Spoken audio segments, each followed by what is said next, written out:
La semana en RCR. Actualidad, entrevistas, comentarios del acontecer nacional e internacional en la semana de RCR TV.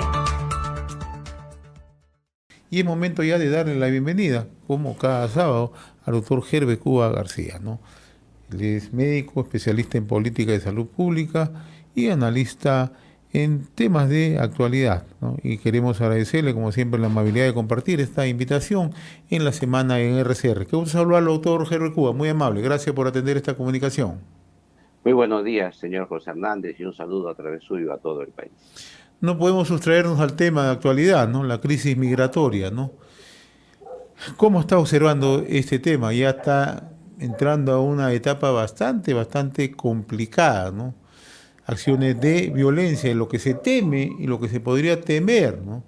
Es que ocurra algún fallecimiento en la zona, con lo que se podría ya seguir complicando más, ¿no? Encontrar una salida, ¿no? ¿Cómo está mirando usted este tema, esta crisis migratoria? En primer lugar, este es un tema humanitario sumamente grave, producido por aspectos políticos, económicos y sociales de los países involucrados. Aquí hay países que tienen evidentemente serios problemas en el interior que propician este tema migratorio. Estamos hablando de Venezuela, Haití y algunos otros países de la región, porque no solo hay venezolanos, que son los mayores, mayor número cierto, pero hay otras nacionalidades también.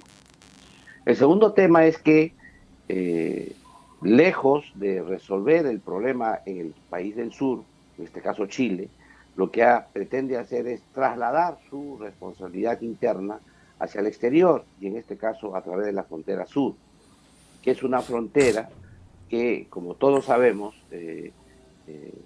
es una frontera muy cuidadosa en sus funciones, pero que está golpeada políticamente por el comportamiento de las Fuerzas Armadas y la policía durante los problemas de abuso, digamos, de la protesta que ha existido en el sur del país. El tercer tema es que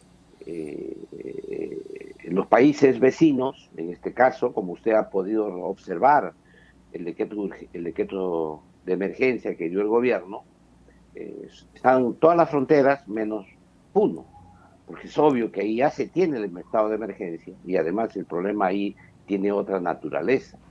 Y en este caso entonces, este problema humanitario tiene que tratar de ser encapsulado como un problema humanitario, pero sí involucrar a las partes que están en este tema. En este caso, la propia Venezuela tiene que estar involucrada, pero también Chile, que es el que finalmente ha tomado la decisión de expulsar a los extranjeros por sus medidas drásticas políticas que tiene internas, y que lo que ha hecho, sin previo aviso al Perú, le generaron un problema en la frontera sur. Ahora, la solución, evidentemente, la lidera Perú, por un tema que nuestra legislación es más flexible que la chilena en el tema migratorio.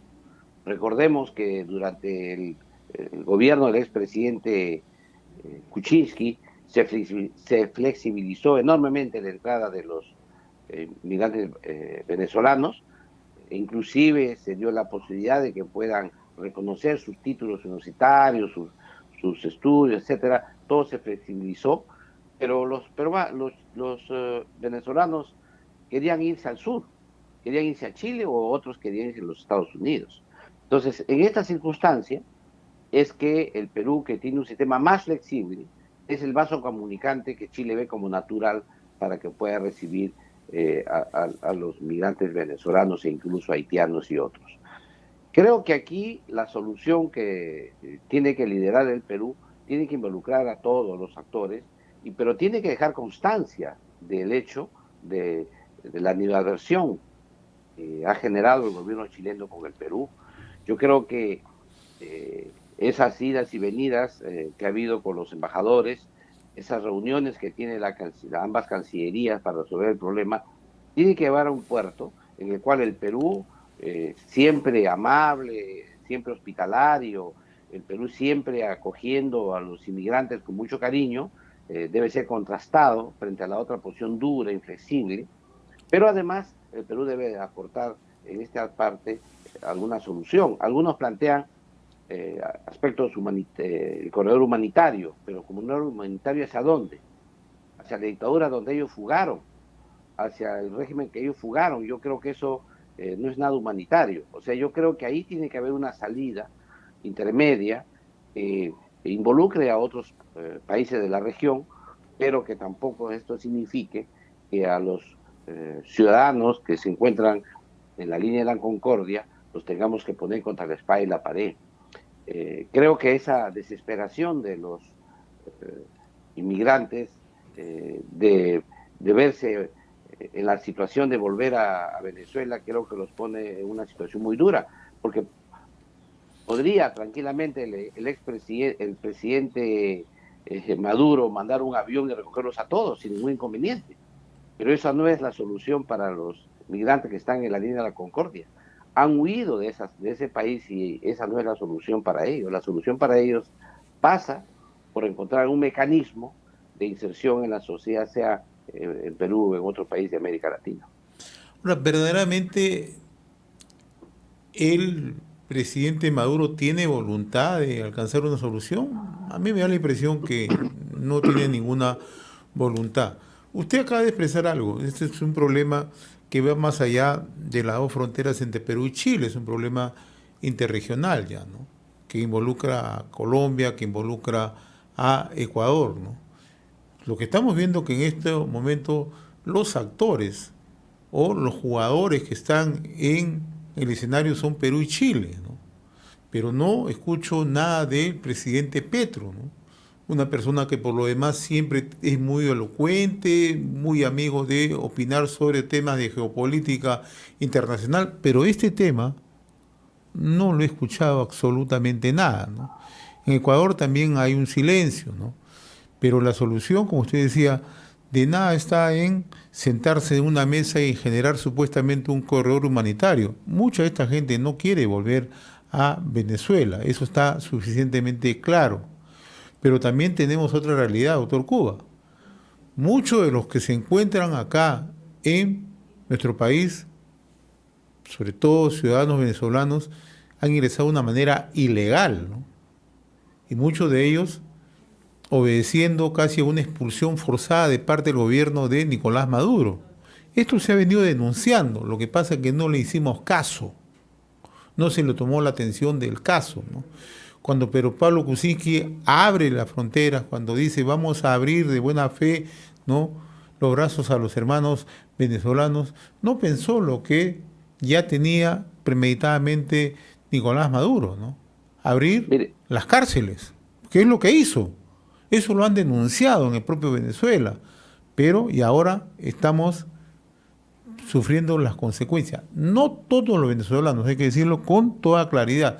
Hay gente de bien, gente noble, gente que ha salido en lo que ellos denominan la diáspora para poder sobrevivir. Pero hay un gran sector que sí ha venido con esa idea preconcebida, seguir sembrando pánico, terror, delincuencia, criminalidad organizada. ¿Cómo salimos de ese problema, que es el problema central?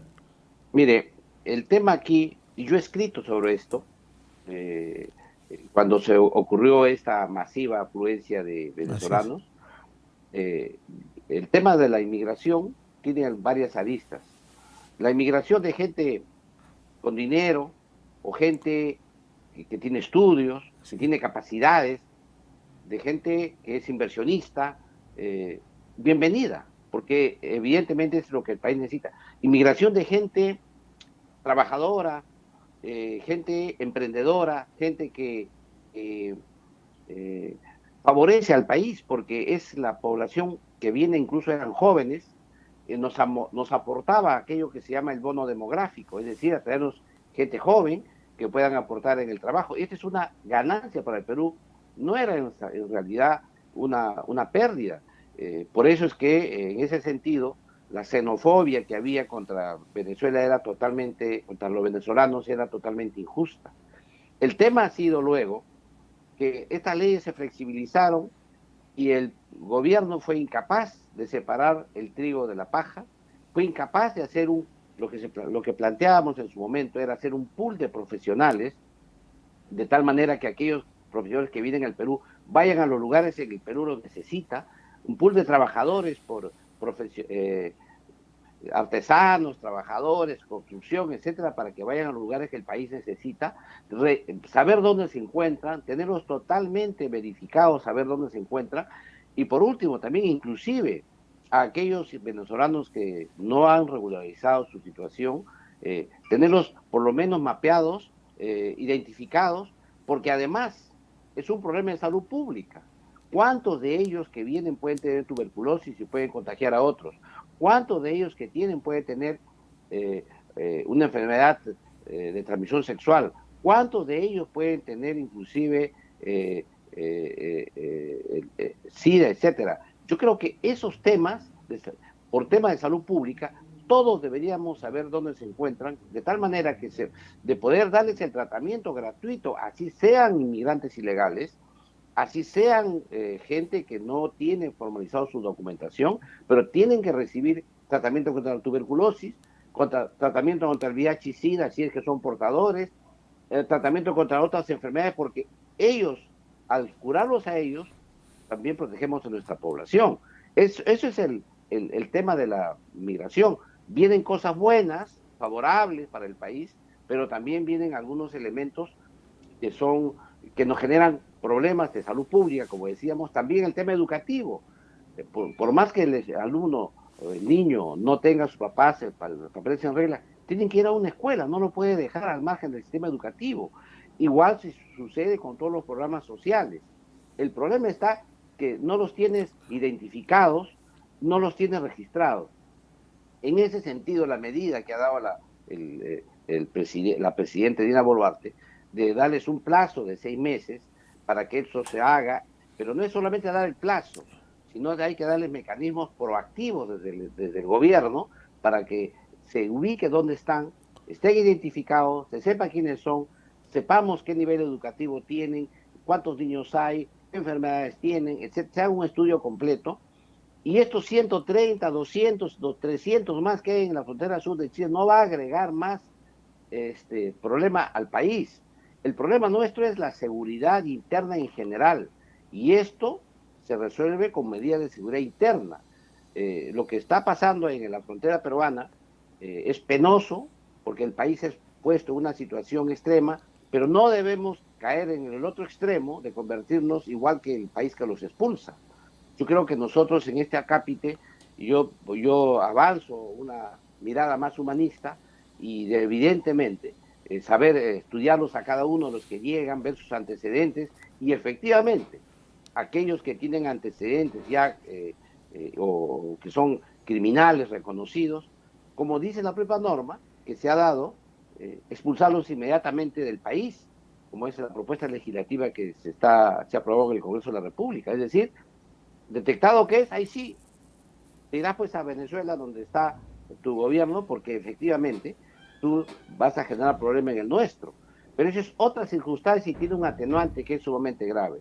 Creo que el tema fundamental de la seguridad interna de nuestro país, la seguridad ciudadana, no podemos traspasarla a las fronteras del sur, porque de otra manera vamos a generar xenofobia, vamos a generar una movilización de la población contra la población migrante, cuando esta población migrante, dicho de paso, nos trae enormes beneficios para el país.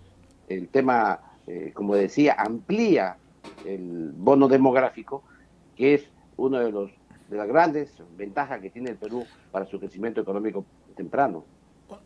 Hay que echarle una mirada naturalmente humanista al tema, ¿no? Porque este es un tema humanitario, ¿no? En eso creo que hay bastantes coincidencias, ¿no? El gran problema que yo estoy observando en lo que está ocurriendo en la frontera con Chile en estos momentos es que no solamente la desesperación de muchos ciudadanos migrantes, ¿no? Venezolanos, un grupo de colombianos, haitianos, se habla que también hay ciudadanos cubanos, ¿no? Sino de lo que pueda ocurrir si es que no se maneja con mucho tino, con mucha inteligencia esta situación. Usted mencionaba algo al comenzar el comentario, ¿no? El descrédito que se ha generado de parte de las Fuerzas Armadas en el tratamiento que hubo en las protestas que se generaron en el sur del país o en otros puntos del país, ¿no? Entre diciembre y enero, ¿no? El gobierno no está advirtiendo o no advierte que hay sectores también interesados en seguir desestabilizando con este tema la gestión de Dino Boluarte, porque Yo hay que creo que tener... sí. Yo creo que sí lo ha advertido, señor José Hernández. Por eso es la situación de emergencia en todas las fronteras. O sea, lo tiene claro el gobierno. Y segundo lugar, también tiene claro el tema de los informales, inmigrantes informales, por eso ha generado el tema del plazo. El problema es que yo no sé si ya visualizando el tema puede hacer alguna acción concreta. Es decir, no solamente basta el diagnóstico, en este caso Así es. sabemos perfectamente que si no se vienen por el sur, se van a decir por la selva, por el triángulo por los tres países, por la triple frontera, o si no vienen por Ecuador, y si no, por cualquier otro país se nos van a venir, pero para generarnos problemas internos. Es decir, para seguir una estrategia de decir, bueno, el Perú es el lunar de América Latina, violento, maltrata a extranjeros, maltrata a sus connacionales, es un país, un gobierno inhumano, etcétera. Creo que ese tema ya lo ha visto el gobierno, por eso es que ha sacado esta situación de emergencia. Sin embargo, ya declara la emergencia. ¿Cuál es el plan operativo? ¿Qué es lo que vas a hacer en Santa Rosa, ahí en la frontera que tenemos con Brasil y con Colombia, con Tabatinga y con Leticia? ¿Qué vamos a hacer en el norte del país? ¿Cómo vamos a resolver el caso concreto de hoy? Porque la forma en que resuelva el gobierno peruano el tema del sur va a ser ya un poco el modelo que va a tener que implementar en todas las demás fronteras. Sí creo que sí hay una visión. Lo que sucede es que una cosa es mirar, diagnosticar, dar normas generales, otra cosa es aplicarlas a los detalles. Y aquí en los detalles es donde me preocupa mucho, ¿no? Y el detalle que no haya un efectivo nivel, que usted ha dicho una palabra clave aquí, inteligencia. No haya la inteligencia suficiente para saber luego hacer el seguimiento y saber dónde están cada uno de ellos y cuánto tiene ese costo para poder efectuar. Eso es un tema también presupuestal. Así es. Pero sí, yo quiero insistir en que es una medida que nos ha empujado el gobierno chileno de una forma totalmente artera, porque sabía, sí, el gobierno chileno que eso iba a ocurrir. O sea, eso es predecible. Y por lo tanto, yo creo que antes de tomar la medida, el gobierno de Chile debió tener conversaciones con el gobierno peruano para resolver el impasse. No cuando ya lo crea, forzar al gobierno peruano a tomar medidas en emergencia. Creo que esto es una situación que el gobierno peruano con la Cancillería chilena tendrán que limar asperezas, conversar y llegar a acuerdos consistentes hacia el futuro, porque eso no se puede repetir. Ahora, el otro aspecto que se tiene que mirar, si bien es cierto, el gobierno ha establecido 6 meses para la regularización de aquellos ciudadanos que se encuentran en nuestro país, ¿no? Para que solucionen su tema migratorio, ¿no? ¿No le parece a usted que 6 meses en las circunstancias en las que estamos es un plazo bastante largo? Porque verdaderamente, si el gobierno quiere actuar, debería actuar con mucha celeridad. Y si tiene que expulsar a aquellas personas que no están en condiciones de estar, no cumplen los requisitos migratorios por determinadas circunstancias, va a tener que hacerlos. No queda otra Sí, forma. Eso va a ser una señal de que el gobierno está actuando. Si no claro, lo hace, pero acuérdese usted que a nosotros nos dejó el expresidente Pedro Pablo Kuczynski toda una legislación permisiva de la inmigración, de llamaba a acuerdo. los inmigrantes. Ahora, exactamente ahora, hay una iniciativa legislativa que se acaba de aprobar en el pleno pasado para este tema. Es decir, todavía tenemos que adecuar el marco normativo, porque si hoy día usted quiere expulsar y mandarlo a su país, la ley no lo permite. Entonces nosotros necesitamos que la población comprenda que estamos pasando de un sistema sumamente flexible, que llamaba precisamente a la emigración de los venezolanos. Era una estrategia que parece ser que se adoptó aquí en el Grupo de Lima, que se formó para el tema de Venezuela. Era una forma de atraer a los venezolanos al Perú para precisamente crearle problemas a Venezuela. Eso era lo que se pensó aparentemente. Por eso es que nuestras leyes fueron muy permisivas, e inclusive le comento a usted que los peruanos se quejaban porque a los venezolanos le daban, apenas llegaban, su seguro integral de salud, atención médica gratuita, absolutamente todo, y a los peruanos no tenían ese derecho. Entonces la gente decía, ¿pero por qué? Porque era una decisión política que se tomó en su momento. Ahora lo que va a hacer este gobierno no es que va a quitarles derechos a los migrantes que ya lo tienen, eso no va a ocurrir. La norma es más simple: expulsar directamente en 24 horas a aquellos inmigrantes que están en el Perú y que delinquen. Entonces, obviamente, el Perú no puede darse el lujo de gastar todavía más en ellos, sino al expulsarlos, es una causal inmediata para expulsar a los migrantes, para que vayan a sus propios países. Este es un tema que recién se ha debatido en el Congreso con carácter de urgencia, propuesta del Ejecutivo, y que me imagino que en los cursos del próximo día se promulgará la ley, y esa ley va a tener que reglamentarse, esa ley va a tener que implementarse. De ahí los plazos. Pero eso no indica que los venezolanos de buena voluntad, que están informales, que ya van a tener exonerados de muchos pagos, van a poder hacerlo antes de los 6 meses. Lo ideal sería que queden al final aquellos que tienen problemas realmente con la justicia, y todos los que no tienen problemas con la justicia lo hagan en el más breve plazo. Creo que la solución pasa por interpretar esto como un problema mayor. El tema humanitario de la frontera es solamente la punta del iceberg de aquello que hay debajo, que es toda una corriente, como decía algún momento Maduro, una brisa bolivariana que recorre el continente, que hace pues que el Perú sea visto como un lunar, y por tanto esto sea un tema que agrave nuestra situación y el cuidado, y tengamos que obligatoriamente cuidar nuestras fronteras. Bien, vayamos a otro tema que usted ha escrito esta semana: el Instituto Nacional de Estadística e Informática y los resultados de los programas presupuestales, ¿no? Que es un tema de bastante interés, ¿no? Si se están cumpliendo o no los resultados, las metas. El tema acá de fondo es que es una encuesta de ENDES que en realidad nos lleva a nuestra realidad. Nos pone, digamos, en el justo lugar donde estamos en los temas sociales, sobre todo en programas que están presupuestados. Aquí viene el problema, porque son los famosos PPR, presupuesto por resultados. Es decir, hay el dinero, hay las metas, pero estas no se cumplen.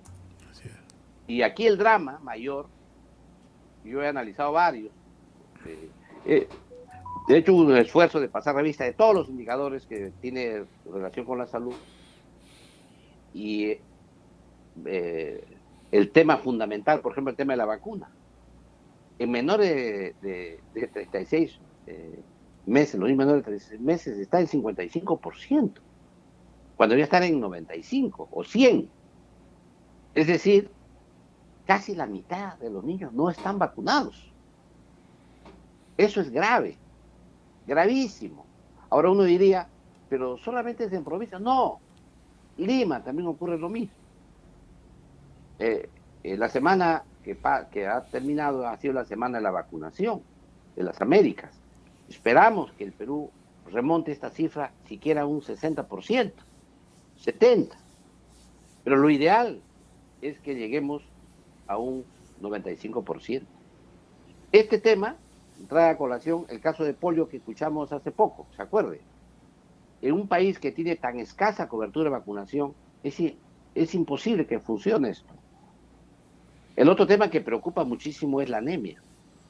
La anemia hemos visto que está en 42%, es decir, de 100 peruanos, 42 personas menores de 5 años tienen anemia.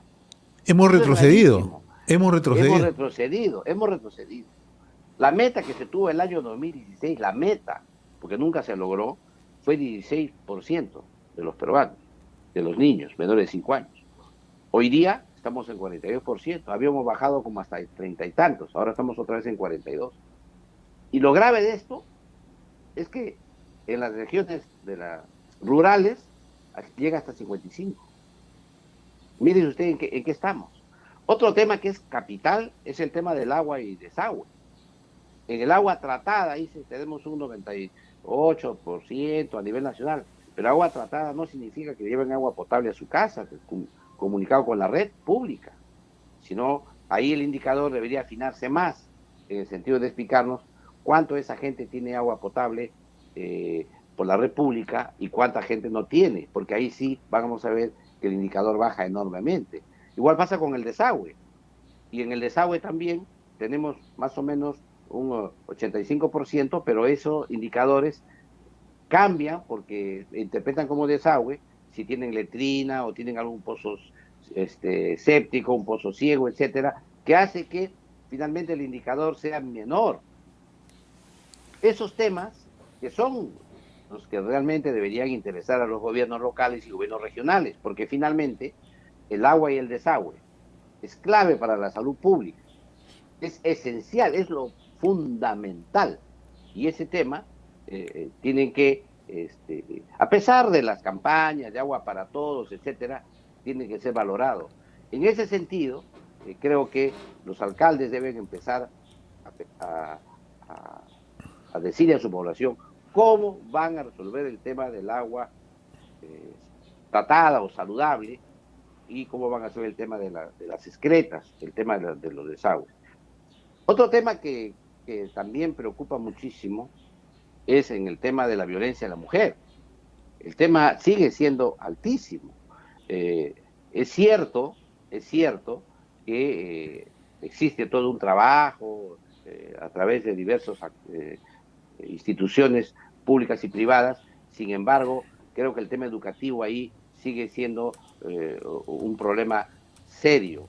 Por eso es que este indicador nos señala, hay dinero para hacerlo, pero no resolvemos el tema en el breve plazo. Y claro, las condiciones para trabajar son difíciles debido a las creencias y costumbres machistas que tiene nuestro país. Sin embargo, es un tema que tiene que ser abordado con prontitud. En líneas generales, quiero expresar aquí que estos indicadores, lo que ha hecho el INEI, aquí hay que agradecer y felicitar al INEI, porque nos han dado una herramienta para las políticas públicas sumamente importante. Y aquí lo que hay que hacer, no esperar que pase el año, porque en marzo nos han dado el informe del 2022, sino que trimestralmente los ministerios involucrados deberían darnos información de cómo van ejecutando estos presupuestos por resultados y cuáles son el impacto que esto tiene.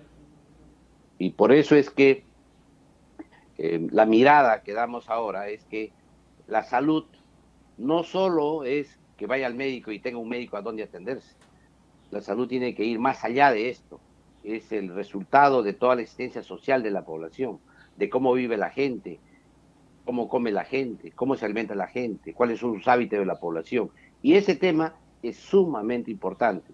Creo que, y aquí hago una pequeña propaganda al informe, creo que todos los peruanos de bien deberían leer ese informe y deberían exigir a sus autoridades que estos indicadores de presupuesto por resultados se cumplan al 100%. Muy bien, doctor Javier Cuba, como siempre, muy agradecido por esta comunicación. Antes de Sí. concluir, quisiera, por favor, José Hernández, expresarte algo más. El día en el Pleno del Congreso de la República, ¿Ya? se ha aprobado un proyecto de ley que pretende regular el sistema en cómo se especializan los médicos. Eso se llama el residentado médico. Quiero señalar que es una norma que espero que el Poder Ejecutivo lo observe, porque representa un retroceso frente a lo que se viene haciendo. Por un lado, han eliminado un tema que es muy caro para nosotros, muy caro para la población, que es el examen nacional de medicina.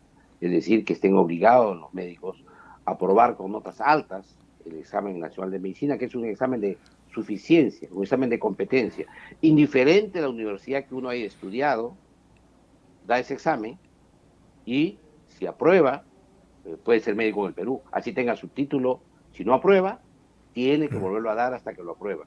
Esto es un examen que permite que la calidad de los médicos sea altísima y que los médicos además sean cotizados en el exterior. Lo han retirado olímpicamente de la norma y creo que como requisito para presentarse a la especialización. Este es un tema muy serio que creo que el Ejecutivo debe evaluar. Por otro lado, también se ha quitado algo esencial, que es la participación mayor de las universidades. Y en este caso son aquellos que forman a los especialistas. Sin embargo, en la Comisión Nacional de Residentado, como se llama, las universidades tienen una desproporción en sus miembros. Por ejemplo, para hablar solamente de los médicos, la Asociación de Médicos Residentes y el Colegio Médico tienen más miembros que las universidades que los forman. Entonces eso parece una desproporción que tiene que ser cuidada. Y por otro lado también preocupa el hecho de que la conducción completa del sistema esté a cargo del propio Ministerio de Salud, cuando el Ministerio de Salud tiene una escuela de salud pública, que es una universidad, el cual tiene una deficiencia de funcionamiento, que no tiene productos.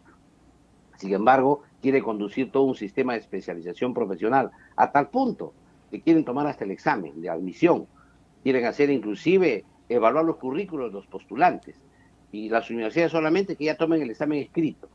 Eso es un retroceso que no se había visto, que tiene una versión a la cubana, una versión a la venezolana, en que el Estado todopoderoso podría hacerlo todo, sin tomar en cuenta que también hay universidades públicas, que también son Estado y que deberían participar ampliamente en este proceso. Creo que mi invocación al Poder Ejecutivo es que en aras de un mejor debate, de corregir algunos avances que se han tenido en el pasado, esta norma sea observada y retorne al Congreso de la República. Muy bien, doctor Heber Cuba. Yo le agradezco la amabilidad de haber compartido esta comunicación a través de la semana en RCR. Muy amable, buen día. Hemos presentado La Semana en RCR TV a través del canal 796 de Cable Más.